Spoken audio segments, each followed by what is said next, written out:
Okay, so good afternoon, everyone.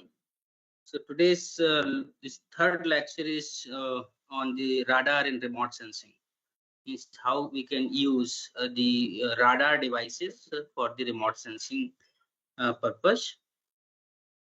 So first thing is what actually the radar can tell us.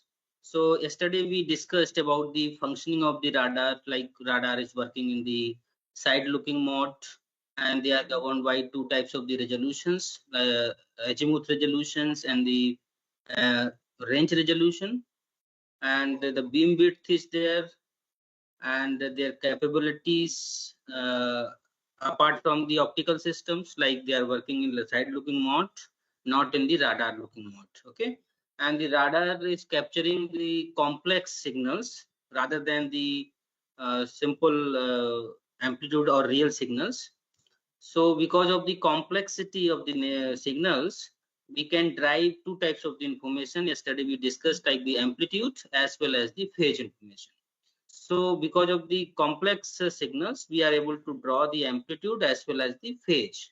But apart from that, we did not discuss actually in radar systems, we are using, specialized electromagnetic radiations. So the ordinary radiation we are not going to use. We are using a specialized one, or you can say the polarized electromagnetic radiation we are using. So yesterday we discussed different types of the polarizations, like elliptical polarization, circular polarization, and the plane polarization. Okay, so whatever the signal we are using in the radar systems, they are the polarized signals, whether it is plane polarized or the circular polarized. But in space-based remote sensing, nobody has used the elliptical polarized signals. So here you can see the transmitted signal and the received signal of the radars can be characterized in terms of amplitude, in terms of polarization, in terms of phase and time difference, and the wavelength or the frequency. So wavelength is also one of the important parameter of the SAR signals. So in nutshell, we can say these four types of the information we can have with the radar signals. Means amplitude of the signal and the polarization, whether it is horizontally polarized, vertically polarized, or it is compact polarization, like combination of the plane and the circular. And the phase information may be geometrical phase, temporal phase, or the scattering phase. And the wavelength, like you are using the X band radar or the C band radar or L band radar, S band radar, P band radar. So basically, we are choosing a particular wavelength, or you can say the particular monochromatic wavelength or the frequency of a particular radar signal. So when we are using the radar devices in the remote sensing process, so these four types of the information are getting affected. So you can say if you are able to analyze how much effect is there in these quantities, so the effect in these quantities we can correlate with the changes or in the changes on the earth surface, means whatever the phenomena or the processes are happening on the earth surface. So because of those processes, certain changes can happen in these four characteristics of the SAR signals. So in the reverse way, we can say, if we know this particular process can affect this much phase or this much wavelength or this much polarization or amplitude. Okay, so if we know, let us say that is basically called the calibration part.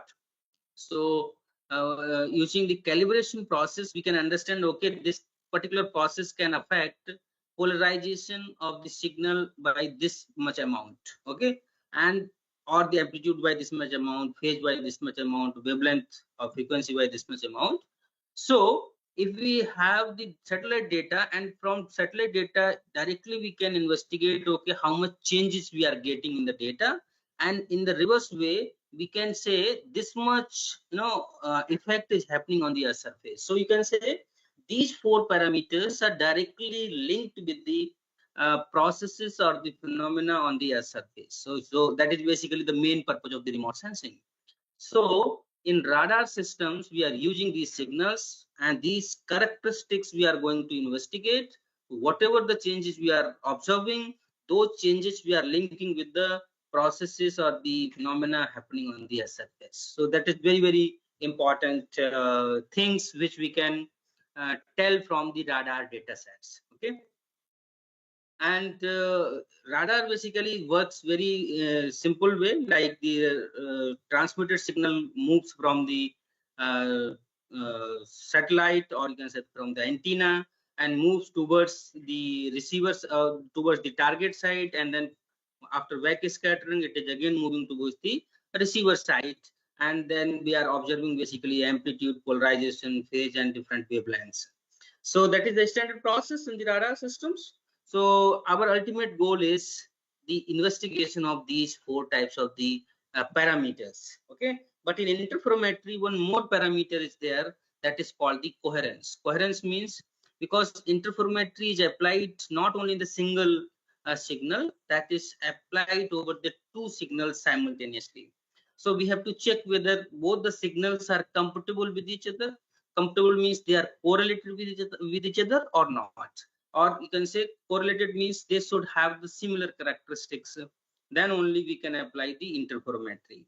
So that similarity, or you can say the correlation, but here we use the term the coherence. So the coherence between the two signals should be very, very high. Then we can measure the interferometric outputs very, very accurately. Okay. So in that sense, the coherence we can add as a fifth parameter for the radar, especially in the interferometric applications. So here you can again see, suppose this is the radar, and this is the radar, and different types of the targets are there on the Earth surface. So here you can see the pulses which are moving from the radar, like this pulse, then this next, then this next, then this next, fourth one, then fifth, then sixth, then in the seventh, you can see this portion of the pulse is basically interacted with this building or this target, and then it is starting, moving towards the sensor side. So you can say this is part of this is started going back, 7th, 8th, 9th, 10th, like that. And the other part of this pulse is further moving. So it is 8th, then it is 9th, then again from interacting with this is started moving towards the satellite. So this is the standard process of the radar signals that we have already discussed yesterday. Because of this side looking mode, the backscattered energy from different targets is reaching at different times to this receiver, and receiver is able to differentiate all the targets very easily, and hence it is the giving the very precise information of the position and the characteristic of the targets very clearly. So here you can see, if you see the pulse strength, means the intensity of the pulse versus time. So here you can see the initially and the pulse is very, very intensity is very low, and suddenly the strength is suddenly increasing. It means this strength is increasing because of some backscatter information received from this particular building. And then when the signal is moving this distance, then no other object was there, so the intensity started decreasing very rapidly.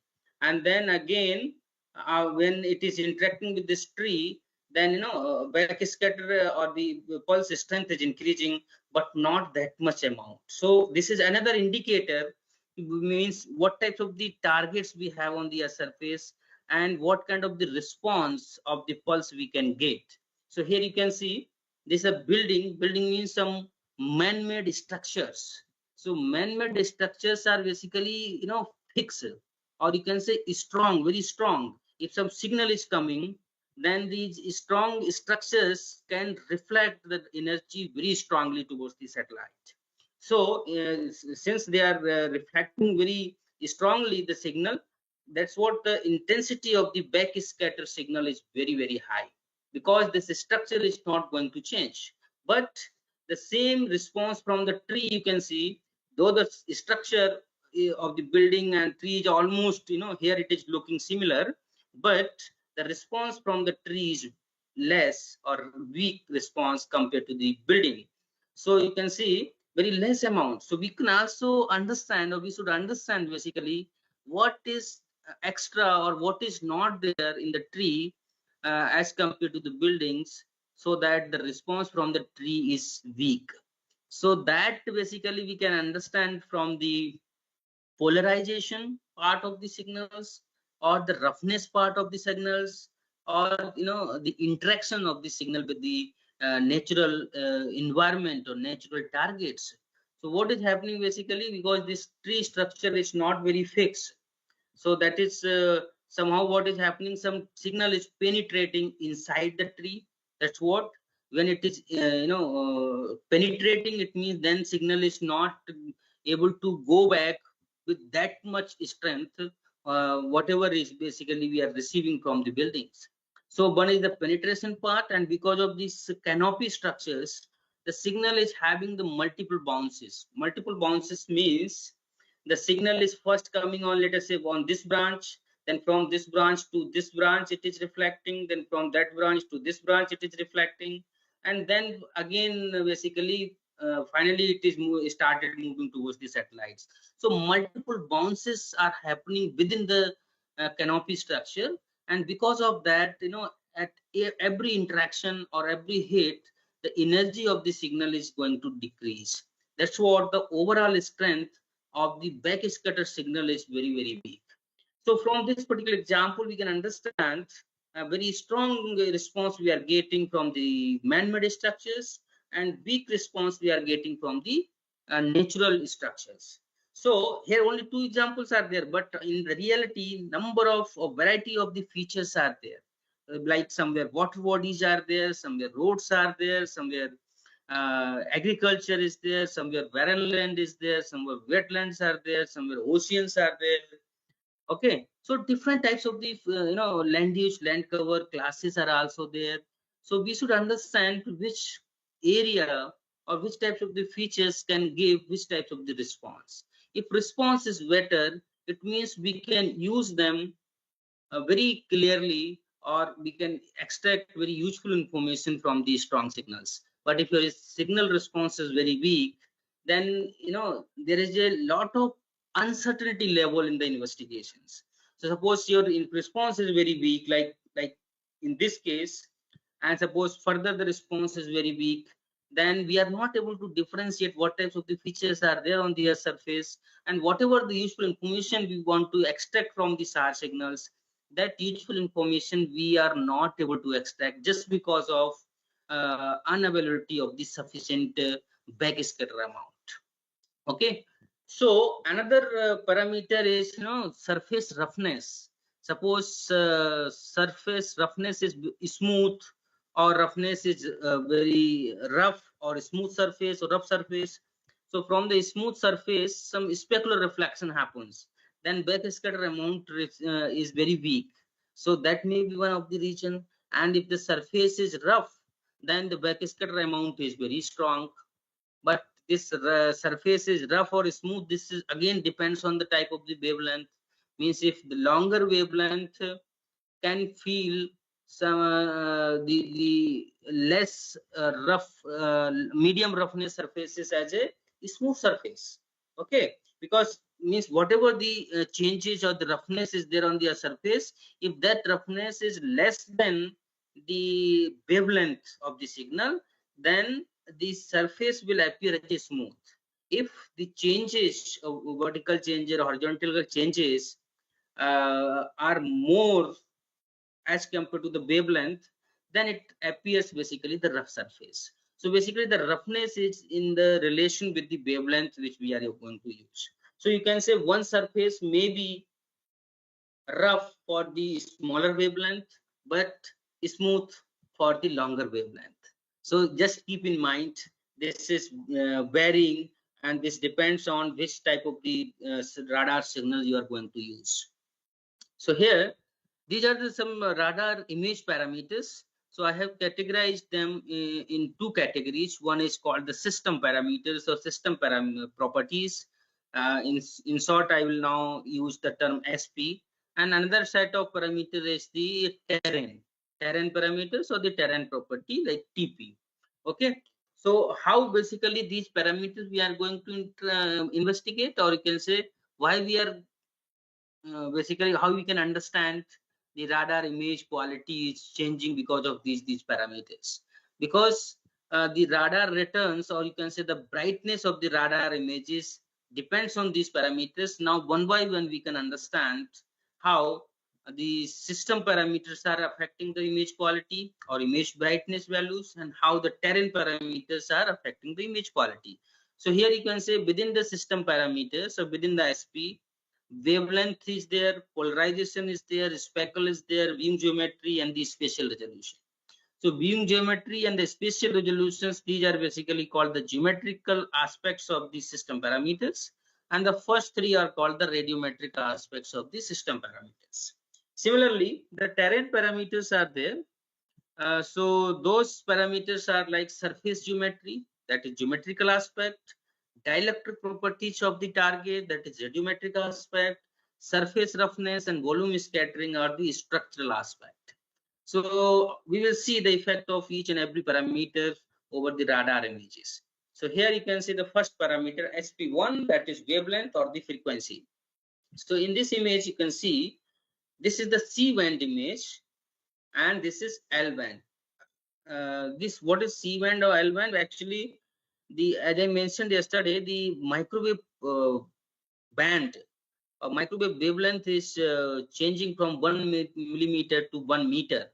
So this range is further divided into so many sub bands like K band, Ku band, and X band, C band, S band, L band, P band, according to the wave increasing order of the wavelength.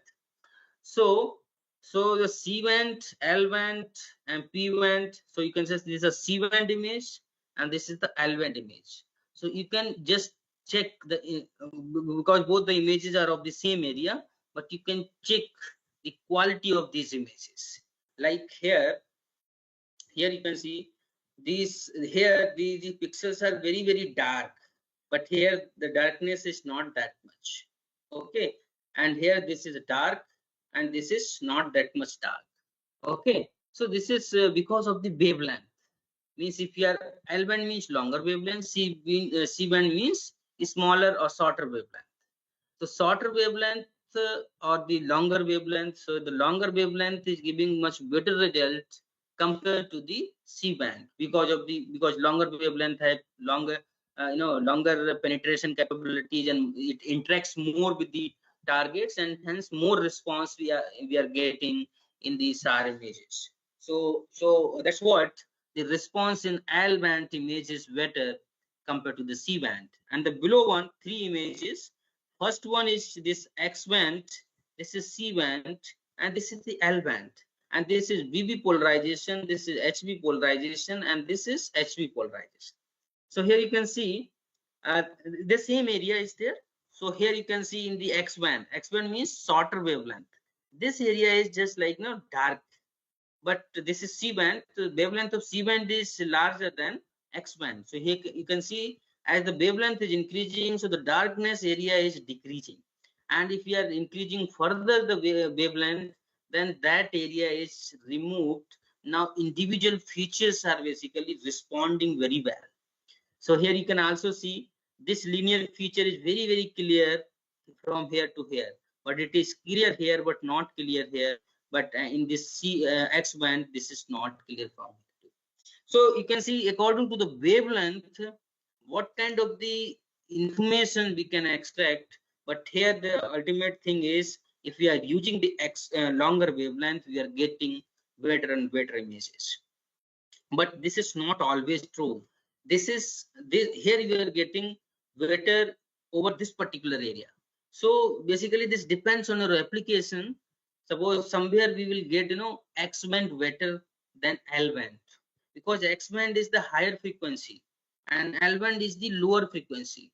So higher frequency basically attenuates frequently, but shorter frequency basically is not attenuating at a lot. Okay, so that attenuation is less in L band, attenuation is more in X band. If more attenuation is there, it means the image quality decreases. But if suppose the atmospheric conditions are very favorable, or you can say that is very clear sky is there, so atmospheric disturbances are very less.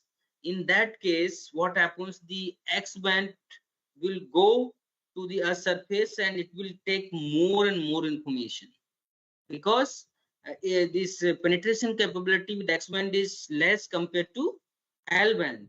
So this is not going to penetrate inside the earth surface. So whatever the actual thing is there on the earth surface, from here itself it can go back, or it can back scatter and reach to the sensor. So the actual information, or you can say the high resolution information, we can get from the X band chart. So in terms of resolution, you can say the resolution of X band is better than L band. This is again same scenario. Here you can see three bands are shown: C band, L band image, and the P band image. So the quality you can also observe if some features, if you are able to see, like this linear feature, this linear feature, and this linear feature here also, and here it is not clear. So in the longer and longer wavelength, it is not very clear. Okay. So this depends on the area where you are going to use these types of the information. And here you can see, here this area is dark, here it is very clear, but here it is again dark. Okay. So in the C band, this patch is appearing, dark, but here it is clear, here it is also clear. So this is basically depending upon the wavelength. And so how we can choose the suitable wavelength for particular applications? So here you can just consider these points. For higher wavelengths, more difficult processing. High wavelength means swath is high, and the pixel size is also high, and need larger antenna and the feeds. For higher wavelengths, we need basically the longer or larger antenna, and but simple electronics can also work. But for the low wavelength or the high frequencies, this needs the more power, because low wavelength means higher frequency. Higher frequency means h nu will be very high. So whatever the photon we are going to generate, so more energy is required for generating such photons. So that's what it is written, the need more power and need more difficult electronics, because this is high frequency electronics, so it is very difficult for development and in terms of cost also. And good component availability at the X band, this is also limitations. So here these are different applications I have mentioned according to the X band, C band, S band, L band.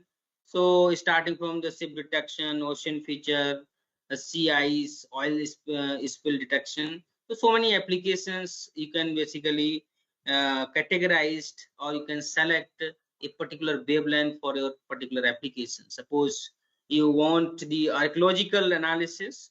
So for archaeological applications, P band is better. Biomass estimation, forest biomass estimation, again P band is better.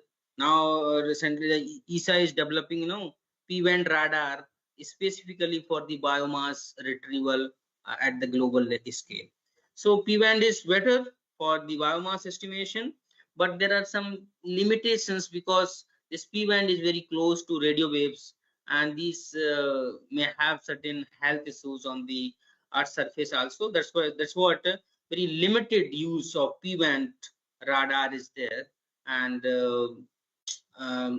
no existing P band radar is there so far, but now ESA is developing. Now second parameter is the polarization. So polarization, as we have already mentioned, three polarization we discussed yesterday, but now here only plane polarizations are mentioned. Plane polarizations may be horizontal or vertical. So in the radar images, polarization of the images is basically explained by these two digits. S stands for horizontal, V stands for the vertical. So first letter denotes or indicates the transmission of the signal or polarization of the transmitted signal, and the second letter denotes the polarization of the received signal. So if we say the HV polarization, which means the horizontally plane polarization radiation was transmitted, and vertically plane polarization was received. Okay, so first letter is the transmitted radiation, and second one is the received radiation. So you can say horizontally polarized, horizontally transmitted, vertically received, vertically transmitted, horizontally received, horizontally transmitted, horizontally received, vertically transmitted, and vertically received. So there are four combinations. So in all the polarization channels, if suppose the satellite is working in the fully polarimetric data acquisition strategy, then it means the satellite is acquiring the data in all these four polarization channels. Okay, so we will have one band for HV, another for BH, another for HH, another for BB. And for each and every polarization, there will be two things. One will be the real part, another one will be the imaginary part, so that we can say the signals are complex in nature. Okay. More important thing is, suppose both the letters are same, BB like or HH, then these are called the co-polarization channels, or like polarization, means both are same, means transmitted and received both are same. But if they are opposite, then they are called the cross polarization channel. Okay, like BH or HB. But for monostatics are generally BH and HB are same, but HH and BB are not same. So that is important. Then this polarization is basically, for example, here it BB polarization or HH, whatever the polarization is there.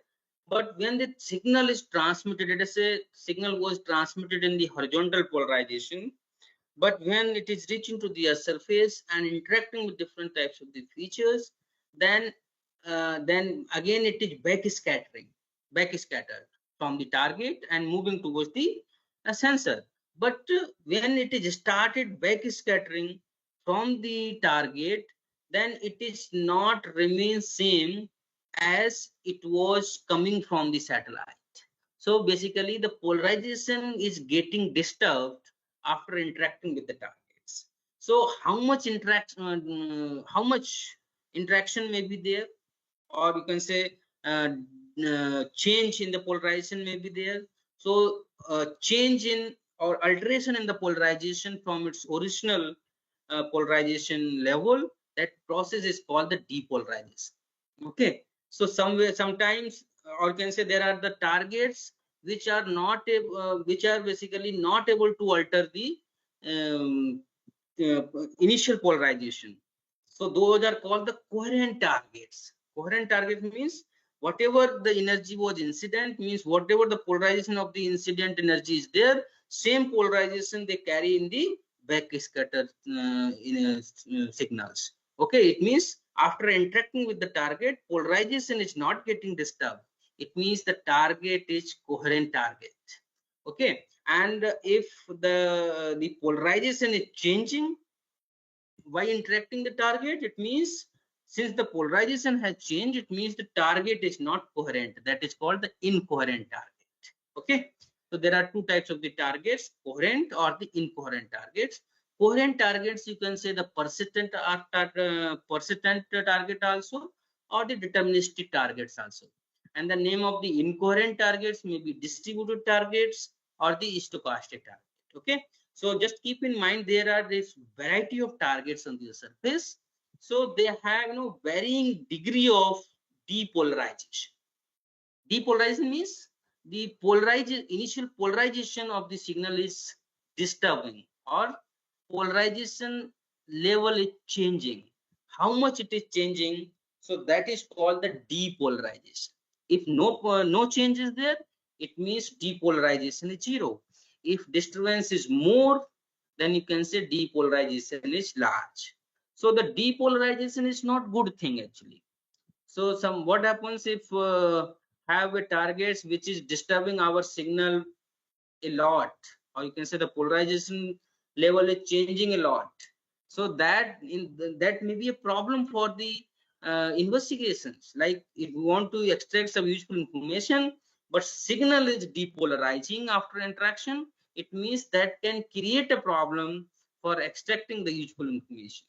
So we are ensuring like the depolarization is not there with the signals. If it is there, then we will try to improve the polarization level. Means we will try to correct that. Okay, but there may be a target like after correcting, still some depolarization levels are there. So basically, depolarization is not good thing, but since different types of the targets are there, because of that some level of depolarization will be there, and that basically we have to handle very carefully. So this is the choice of the polarizations, like single or dual polarization. Suppose different types of the data sets are available. Few satellites are there which are acquiring basically only data in HH polarization. Then you can say that is single polarized data set. Okay, some satellites are giving only BB polarization. Then again it is called the single polarized data set or single polarization data. Okay, so either HH or BB or BH or HB, any of the form, but single is there, then it is called the single polarized channel, or you can say single polarization data.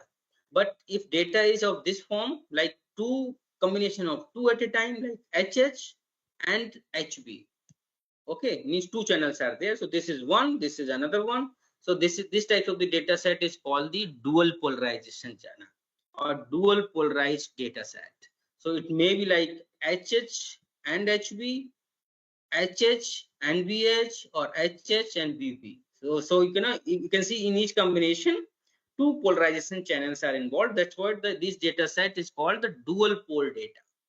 In short, we call it the dual pole data. Similarly, the BB or BH, BB or HB.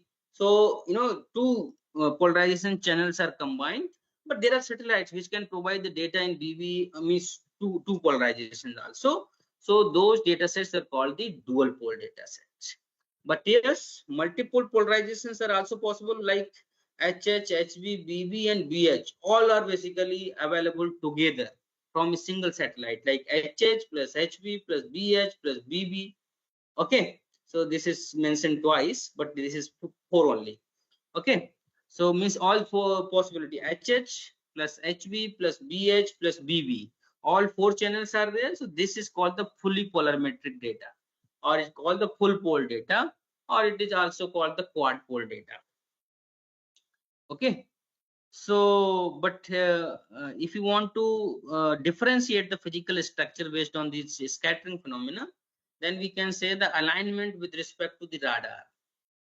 Okay, means how you can decide whether the signal is horizontally polarized or the vertically polarized. Okay, because horizontally here on the earth surface we can see if it is along the earth surface, then it is horizontal. If it is perpendicular to that, that is vertical. Okay, so here we are taking as a reference earth surface as a reference, and that we are automatically giving the name, this is the horizontal, and the perpendicular of that is called the vertical. Okay, but this reference is not there with the satellite. So there basically, if signal is coming from the satellite, so we are confused which plane we should consider as a reference, so that we can decide, okay, signal is in the horizontally polarized or signal is vertically polarized. So this reference we are basically considering with respect to the sensor itself, means the plane of the radar or plane of the antenna itself is considered as a horizontal, and perpendicular of that is called the vertical. So that thing basically we can decide, okay, whether signal is horizontally polarized or vertically polarized.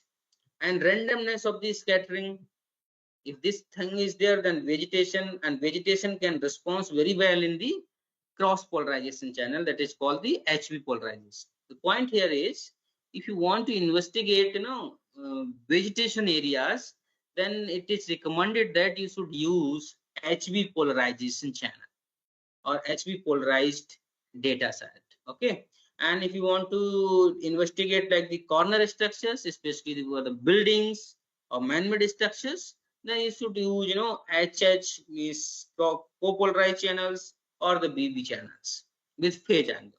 Okay, Bragg scattering is happens in the ocean, and for that you can use the VV polarization also. So different applications, basically different polarizations responds differently in different environments.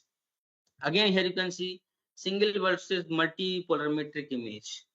So suppose you have all these 3-4 channels, HH, HB, BH, BB. So any three you can combine together and you can generate, RGB image also. So for example, here you can say this is C band HB polarization, this is BB polarization, this is HH polarization image. So by combining all these three, you can generate a RGB image that is called the composite image. So that image basically is like multispectral image, and you can visualize all these structures very clearly. But keep in mind, the radar images are very sensitive to the structures of the targets, so they can reveal the original structures of the target. That is the beauty of the radar images. But yeah, visually they may not be good, but visually basically optical images are good, but they are not able to capture different types of the structures of the targets on their surface. But the radar images can capture the structures, just like the transmission lines are there. You can very clearly see in the images, okay, from where the transmission line is passing, okay, or some bridge is there, or some dam structures are there. You can very clearly see in the radar images, but they may be absent in the optical images, especially in the difficult time span. For example, rainy season or some cloud or night time, you cannot see from the opticals. Okay, so here you can also see the HH polarization image here, and here you can see the HB polarization. So this structure is very clearly visible in HB polarization. This is not visible in this particular. Here you can see here you are not getting very clear observation in HH polarization, but here you are getting very clear observation from the cross polarization channel. So now this is a speckle. This is speckle is a kind of noise. So here you can see this image. Somewhere these dark patches are there. Flat and paper kind of grainy structures are there. So this effect is basically called the speckle effect, and this is a kind of noise in the data set. So this noise we have to remove very carefully. And how this noise is basically developing, because of the some interference within the resolution cell. Suppose in the one pixel or the resolution cell, multiple signals are coming and going, and mutually they are basically interfering with each other. So because of that, what is happening, because of the interference, somewhere the intensity is increasing, means increasing from the actual intensity. Suppose actual intensity is 50, but because of the constructive interference, it is becoming 80. Okay, on the other side, actual is, let us say, 50, but because of the destructive interference, it is appearing like, let us say, 30 or 25, something like that. So you can say actual value of that particular pixel is 50, but it is somewhere it is appearing 80, somewhere it is appearing 25. So this deviation is just because of the interference which is happening within the resolution cell. So you can say the speckle is nothing but a kind of noise or a kind of error that is generated because of the constructive and destructive interference between the signal itself. Okay, and that's what somewhere the intensity unnecessarily increasing, somewhere unnecessarily decreasing. So this extra increase or extra decrease is basically called the speckle. Okay, so here you can also see just I mentioned yesterday also, suppose one signal, sinusoidal signal, another signal, they are meeting in phase, the overall intensity is increasing. If they are in the opposite phase, the overall intensity is 0 in case of destructive interference. So here you can see this if destructive interference is happening, then dark pixel you are getting, and if constructive is happening, then bright pixel you are having, because bright means high intensity, dark means low intensity. So here you can see, suppose the actual and suppose actual value is something else, so unnecessarily here it is added, here it is subtracted. Okay, so these are some extreme cases. Constructive means phase difference is 0, destructive means phase difference is pi, but the phase difference maybe some other values also between 0 and pi. So some another varying degree of interference may be available over the other pixels also. Like this one, this is not perfectly black or perfectly white, but some other color is there. But this is it means this is not purely constructive, not purely destructive, but some other phase difference is there because of the signals. That's what the color of this particular pixel is not black or the white. This is something else. So varying degree of interference is happening over each and every pixel, but the destructive and the constructive pixels are clearly visible in the images. So those things we have to basically remove out, and that is basically called the speckle removal filters. So different types of the filters are there to remove the speckle in the images. So here you can see these are the removal filters are of three types. One is called the multi-looking processing or multi-look processing. So what we are doing here, basically we are combining multiple pixels along the azimuth as well as along the range, and we are basically creating a square pixel. So but yes, the resolution of that pixel will be coarse compared to the individual pixels which was available earlier. So this is somehow also called the spatial averaging. Means we are averaging the dn value of the pixel from so many pixels and creating a single pixel value, because the resolution is now decreased. So that process is called the multi-look. There is a single look concept also. Single look means a pixel governed by the original resolution along the azimuth and the along the range. So suppose the range resolution is 5 meter and the azimuth resolution is 15 meters. So the pixel size is 5 by 15 meter. But when you are doing the multi-looking, it means you are searching in another number which is multiplying by both these numbers. Let us say now I'm considering the 30 meters. So 35 6 are 30 and 15 2 are 30. It means we are taking the average of or merging the pixels, 6 pixels along the range and 2 pixels along the azimuth, because azimuth resolution is 15 meter. But now we are making, just because we are making the square, so we are considering as a 30. So 30 means 2 pixels along the azimuth we have to merge, and range resolution is 5 meter. So we have to merge 6 pixels along the range. So 6 pixels into 2 pixels we are merging and we are creating a square pixel. So this is called the multi-look processing. So what is happening, wherever the unnecessary and constructive or destructive interferences were happening, now because of average, because we are averaging so many pixels, so the effect of speckle is getting reduced. So the multi-looking is one way of reducing the speckle. Another one is the spatial filtering. Some filters we can develop and we can apply over the radar images, and whatever the extra is added in the pixel values, so those values we can remove.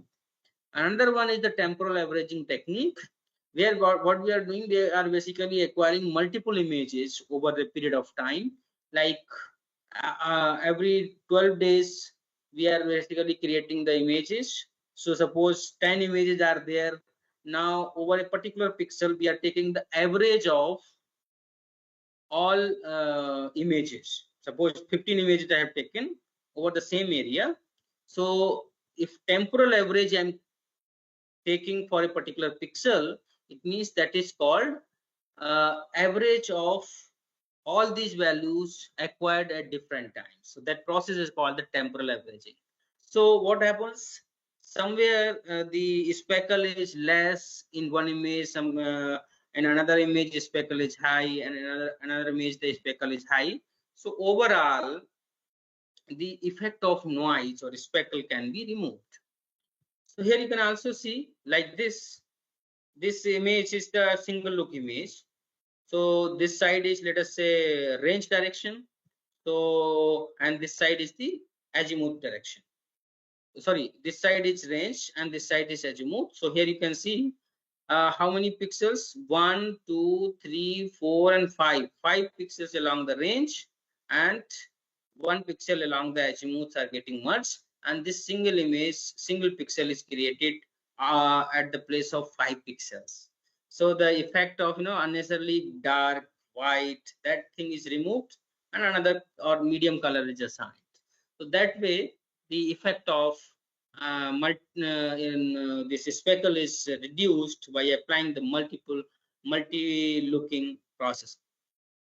Okay, so here you can see another example of the multi-looking. The same example is there, where we are basically averaging the multiple pixels along the range and azimuth and creating a bigger pixel so that the effect of speckle can be reduced. So the speckle multi-look factors you can calculate like this. If you there are only 3 steps. First, you calculate the pixel spacing in the ground range direction. So how you can calculate? Like pixel spacing in range direction divided by sine of look angle, or you can say sine theta. Second is compare the ground range pixel with the pixel spacing in azimuth direction. So a pixel spacing you have now. Now you have the range pixel spacing in ground range direction and pixel spacing in azimuth direction. Now you just take the LCM of both, whatever the it is coming. So that is called the multi-look factor. So by calculation, you can just assume like the pixel spacing in range is 4 meter, pixel spacing in azimuth is 6 meter, look angle is 30°. Then the pixel spacing in ground range direction will be like this: range direction, pixel spacing in range direction divided by sine theta. So 4 divided by sine 30, it is 8 meter. And now what is happening? This pixel spacing in ground range direction is 8 meter and pixel spacing in azimuth direction is 6 meter. Now you take the LCM of 6 and 8. So 8 3 ja 24. So 24 is basically giving you the square pixel. So that 24 is coming by multiplying 6 by 4. It means 4 is coming one another factor, because 6 4 are 24. So that 4 is coming. It means azimuth looks are 4. And 8 3 ja 24. It means 3 looks in the range direction. So you can say 3 looks in range direction and 4 looks in the azimuth direction. So in this way, you can calculate the number of looks in both the directions. This is speckle filtering things. Before it is appearing like this, and after it is appearing like this. So it is basically again averaging out the pixel values.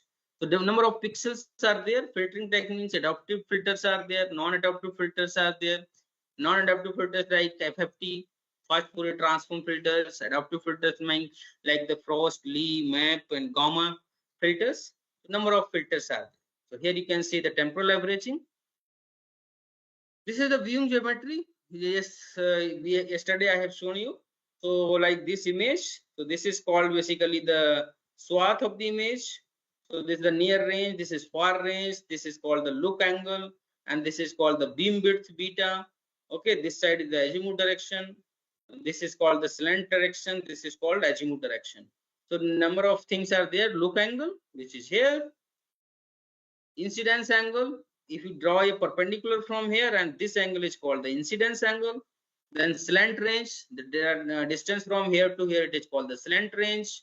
Beam width, the gap of this one is called the beam width. Swath width, the gap from here to here, this is swath width. Radius of the earth means that this is satellite position, and if you take the distance from the center of the earth, because in every calculation the center of earth is important, so the radius of earth is almost fixed, and above that this height we are basically adding it. So that is called the height of the platform.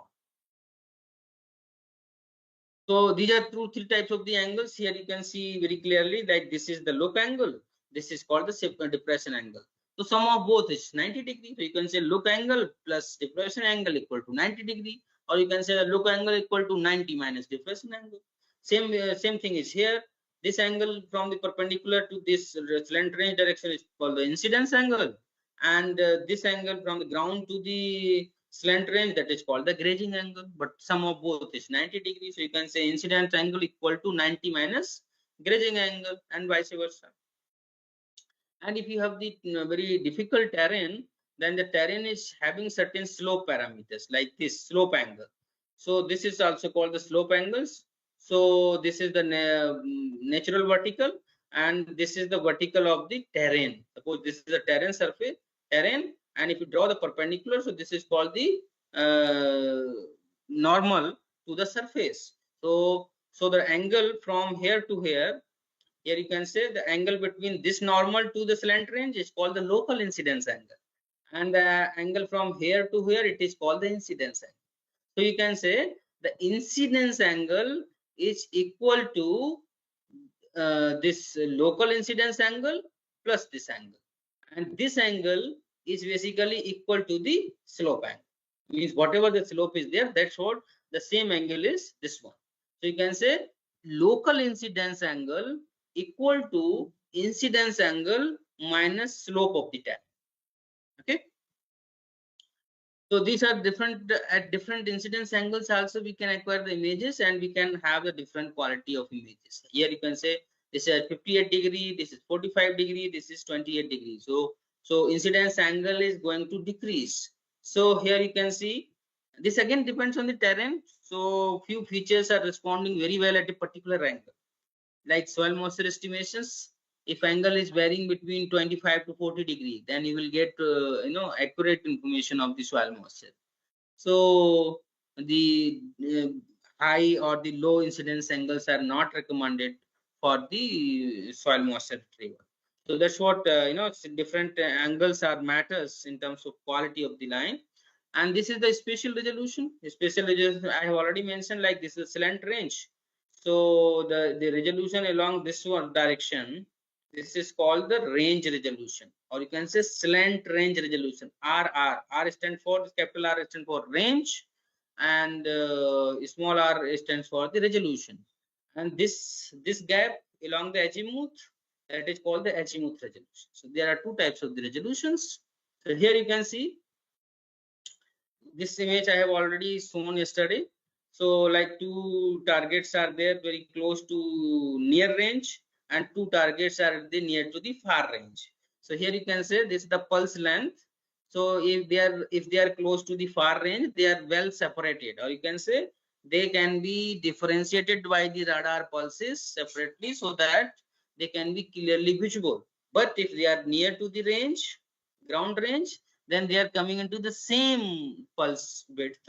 It means they are not able to get separated. So you can say the range resolution is increasing from near range to the far range. So here the range resolution is coarse, but here in this side the range resolution is better. And this range resolution, especially the slant range resolution, is c tau by 2. C is the velocity of light, tau is the pulse length divided by 2, which also indicates this is independent of the height of the platform. Means whatever the position of the satellite is there, range resolution is slant range resolution is not going to change. Okay. And on the other side, if you see this is slant range resolution, if we project along the ground range resolution, then ground range gr square equal to slant range resolution minus platform height. So if we height we can calculate in terms of depression angle. So the equation will come like this. So it becomes h square in bracket 1 upon sine gamma square minus 1. So if you have the slant range resolution images, you can convert into ground range resolution images also by applying this particular formula. So from this example, you can also see, okay. So now this ground range resolution formula is similar to the slant range formula, c tau by 2, but it is divided by the sine theta. Theta is look angle, not depression angle. Okay, if you want to write in terms of depression angle, then it will be sine 90 minus gamma, that may be cos gamma. So in that case you can write c tau upon 2 times gamma. Okay, so here you can see if we are putting on different values, here the value of the gamma is going to decrease or you can say the value of the look angle is going to increase, or you can say incidence angle is going to increase. So here you can see the slant range resolution is almost constant at all the ranges or all the incidence angles or the look angles, but the ground range resolution is basically going to just calculated from this formula. So it is basically increasing. The numerical value is decreasing. So low value means high resolution. So you can say from this look angle is less, then it is coarse resolution. Look angle is high, then it is high resolution. So look angle is low, in which case if this line is there in near range, look angle is less, or the far range, look angle is large. Okay, so you can say from the low to high, or you can say at here the coarse resolution range resolution is coarse, but here the coarse resolution is high. So these things we have to basically keep in mind. So now time is over. So other things we will discuss in the another class. Okay, so now if you have any query, we can take 2-3 questions.